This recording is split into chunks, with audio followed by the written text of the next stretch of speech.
तो चलिए आज पड़ताल करते हैं उस वायरल दावे की जो मक्का मदीना को लेकर इंटरनेट पर आजकल खूब घूम रहा है। एक बड़ी चौंकाने वाली अफवाह फैली हुई है कि भगवान शिव को मक्का में बंदी बना के रखा गया है।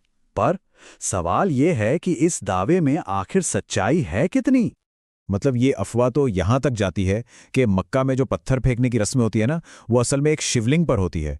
तो चलिए देखते हैं कि इसके पीछे की हकीकत क्या है। तो देखिए, इस अफवाह के ना कुछ खास हिस्से हैं जो बार बार सामने आते हैं। पहला कि भगवान शिव काबा में कैद हैं। दूसरा कि जो तीर्थयात्री वहां पत्थर फेंकते हैं वो असल में शैतान समझकर एक शिवलिंग पर फेंक रहे हैं। और तीसरा कि हिंदुओं को वहां जाने से इसलिए रोका जाता है ताकि वो पानी से शिव को आज़ाद न करा दें। ठीक है, तो इस दावे की तह तक जाने से पहले थोड़ा सा कॉन्टेक्स्ट समझना बहुत जरूरी है। मतलब आखिर मक्का और मदीना इतने खास क्यों हैं? देखिए, मक्का और मदीना सिर्फ सऊदी अरब के दो शहर नहीं हैं। ये दुनिया भर के करोड़ों अरबों लोगों के लिए उनकी आस्था का, उनकी श्रद्धा का सबसे बड़ा केंद्र है। इसका महत्व इस बात से समझा जा सकता है कि दुनिया भर के मुसलमान मक्का में मौजूद काबा की तरफ ही मुंह करके नमाज पढ़ते हैं, और वहां की हज यात्रा करना तो कई लोगों के लिए जिंदगी का सबसे बड़ा सपना होता है। अच्छा, तो अब आते हैं इस अफवाह के सबसे अहम हिस्से पर, यानी ये पत्थर फेंकने वाली रस्म। तो यहाँ पर ना अफवाह और हकीकत में जमीन आसमान का फर्क है। अफवाह कहती है कि पत्थर शिवलिंग पर फेंके जा रहे हैं, जबकि हकीकत ये है कि तीर्थयात्री शैतान के प्रतीक माने जाने वाले खंभों पर यानी पिलर्स पर पत्थर फेंकते हैं। तो ये जो शैतान को पत्थर मारने की रस्म है, ये होती कैसे है? असल में ये हज यात्रा के दौरान होती है। इसमें तीर्थयात्री 3 खंभों पर कंकड़ फेंकते हैं, और ये जो काम है ये बुराई को या कहिए प्रलोभन को ठुकराने का एक प्रतीक है, और ये हज की आखिरी रस्मों में से एक है। लेकिन सवाल ये है कि ये रस्म की ही क्यों जाती है? तो इसे समझने के लिए हमें पैगंबर इब्राहीम की कहानी को जानना होगा। तो हुआ ये कि कहानी शुरू होती है इब्राहीम की आस्था की एक बहुत बड़ी परीक्षा से। खुदा ने उनसे कहा कि वो अपनी सबसे प्यारी, सबसे कीमती चीज कुर्बान करें। अब इब्राहिम तो अपने बेटे की कुर्बानी देने के लिए तैयार हो गए थे, लेकिन ठीक उसी वक्त शैतान ने आकर उन्हें बहकाना शुरू कर दिया।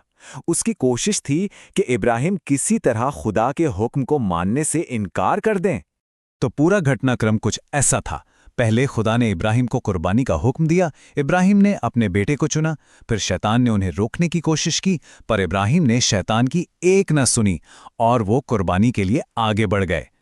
और बस इसी पल खुदा ने उनके बेटे की जगह एक जानवर को रख दिया और इब्राहिम की आस्था का इनाम दिया।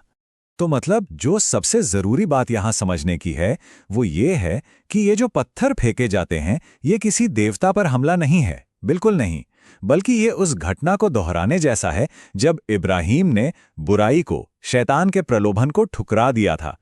चलिए, ये तो साफ हो गया, लेकिन अब एक और बड़ा सवाल उठता है कि अगर ये अफवाह सच नहीं है तो फिर मक्का में गैर मुसलमानों का दाखिला बंद क्यों है? उन्हें एंट्री क्यों नहीं मिलती? इस पर स्रोत ये बताते हैं कि पहली बात, ये नियम सिर्फ हिंदुओं के लिए नहीं बल्कि सभी गैर मुसलमानों पर लागू होता है, और इसकी वजह है सच्ची आस्था।